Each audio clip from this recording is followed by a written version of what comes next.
And the time has come. I think I'm going to give this one to you, Jim. The question is, why would I willingly give up any of my private property rights at all? There's enough government control as it is. You already give up a lot of private property rights. That comes with living in a city with 600,000 people all around you.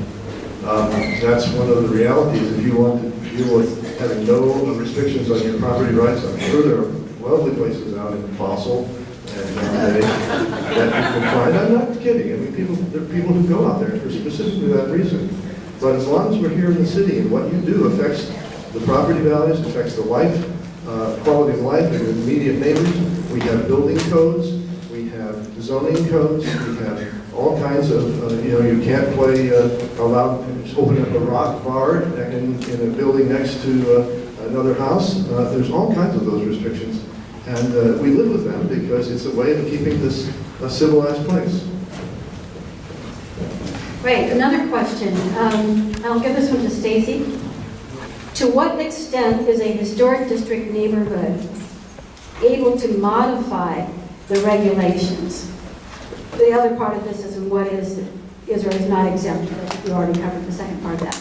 So could an individual neighborhood write its own design guidelines for a historic district? And if so, could those be, say, looser or more flexible than other neighborhoods that have stricter guidelines? Yes. So the city has code that applies some general guidelines. It's referred to as the other approval criteria. It's applied in Irvington and perhaps one or two other districts, but for the most part, historic districts have their own specific design guidelines that apply to the characteristics and the qualities of that neighborhood that they want to retain. Lads has some, Kings Hill, there's a lot of districts that really have qualities that they want to preserve. So they're very specific. They talk about roof forms, they talk about certain kinds of brick, they talk about window proportions. They're very detailed. So the city does not write those for you. That would be something that would be done with your consultant through your nomination, and then you would work with the Bureau of Planning and Sustainability to get those adopted. And once they are adopted, then the city would go ahead and use those as the approval criteria to analyze your proposed plans.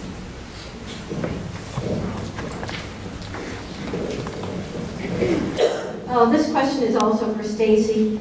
Do changes on a house, on the side of a house that is not facing the street, require some level of review, as do changes to the facade?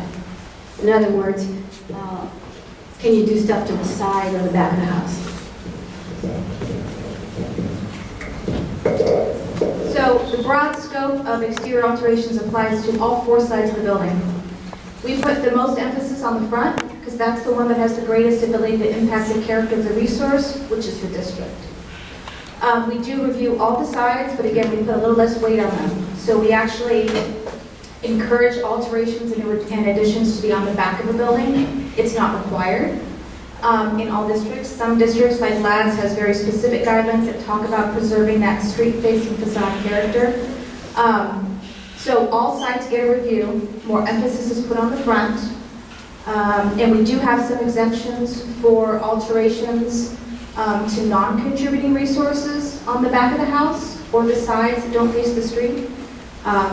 So we do have some exemptions for non-street facing facades, but it only applies to houses that do not contribute to the district.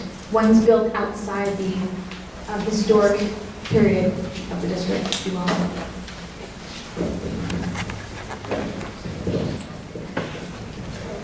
Dick wants to make a quick announcement. Yeah, let me make a quick announcement before people start drifting off, although it looks like nobody's going to do that soon, which is good.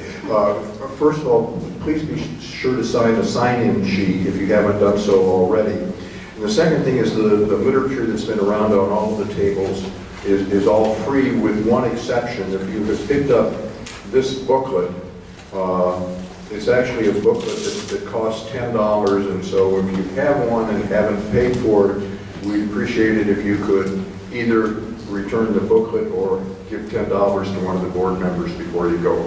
Thank you, I'm sorry. Great, thank you. This is a question addressed to Joe.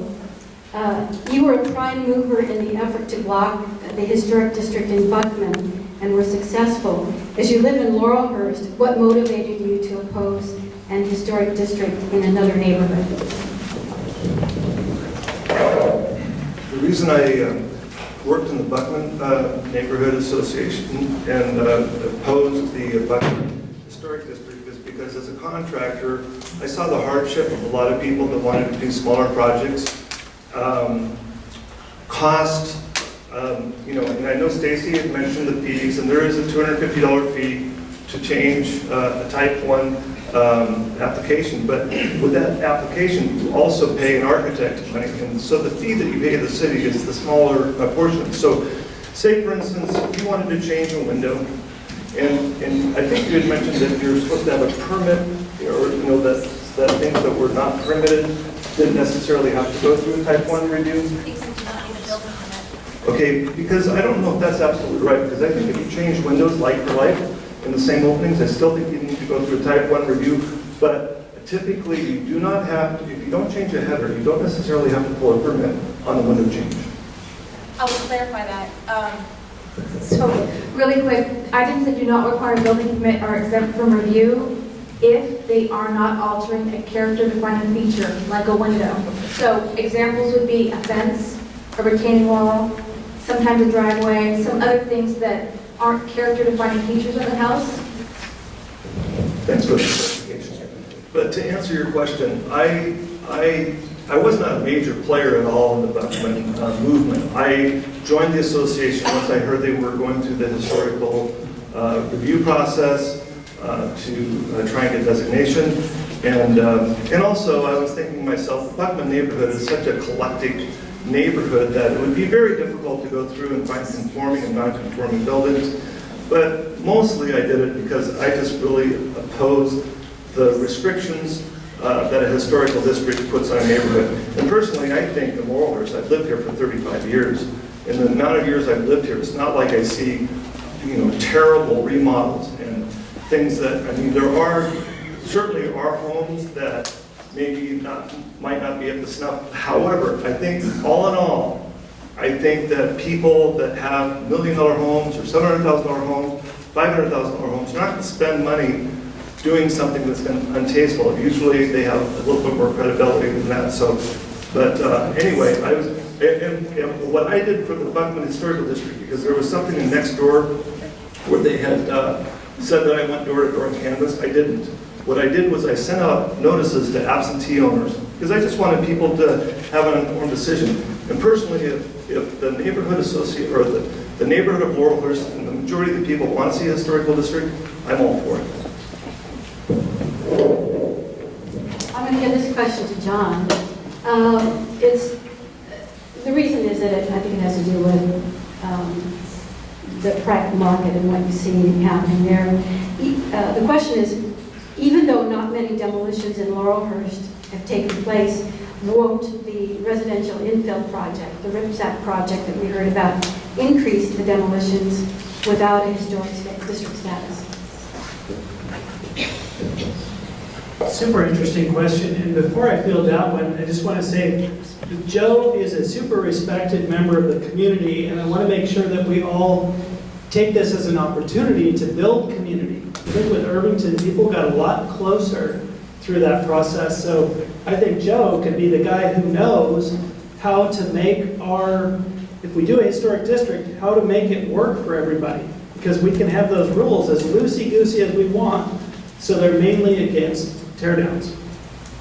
The RIPSAC thing is, interestingly, it was started as a neighborhood citizen watchdog group to really keep an eye on residential infill. Now, since then, it has become stacked with developers. So they are looking out for developers.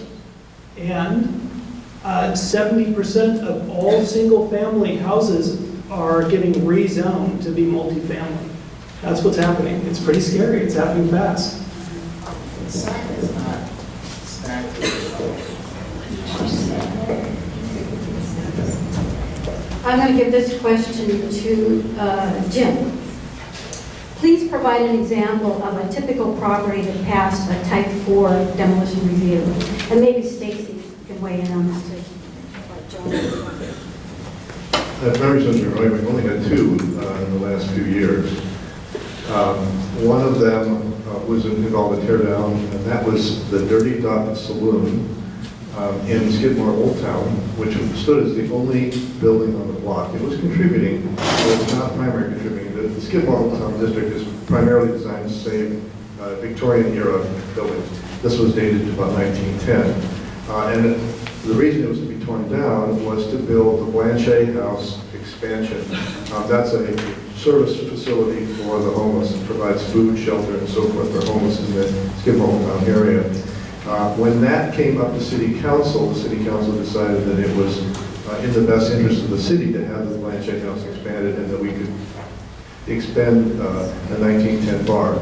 And so the Dirty Duck Saloon came down. Sometime after that, the Right Blue building came up. That was had been built as a maternity hospital in the Alphabet Historic District, was contributing, had a good architect as its original creator, and it was proposed to be demolished and replaced with, I think, an 80 unit. It's a big, multi-story apartment complex.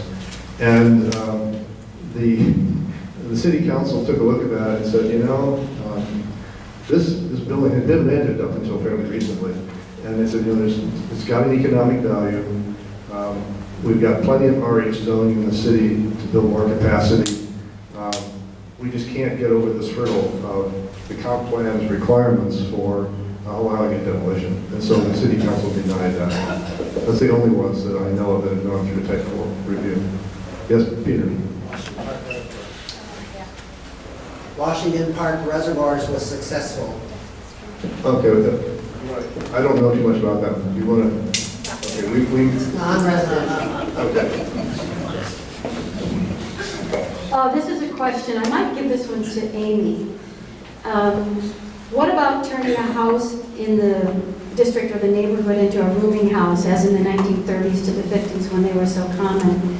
I think this is akin to, at least relates to, the idea of an internal conversion of a residence, which would be allowed under the RIPS Act. Do you want to turn that? Or?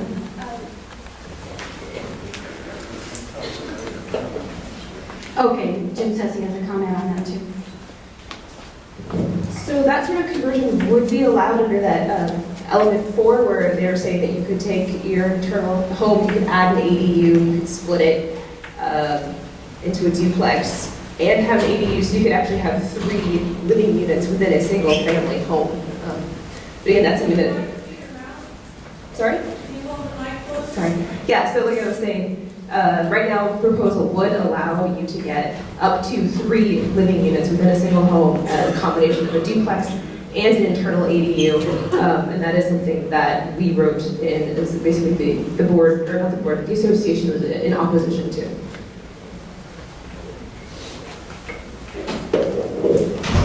The ICA is grappling with that same question. Strictly speaking, the Historic Resource Review considers the form of the building, not the occupancy. So, for example, if you have a house on a lot, in Irvington, by the way, 25% of our lots are corners because we have a very regular pattern. There's 16 lots on every block and there are 4 corners. And so those are all eligible to be converted to duplexes. We haven't had any conversions in the last 10 years, so the economics are not supporting it in our neighborhood because of the value of single-family houses.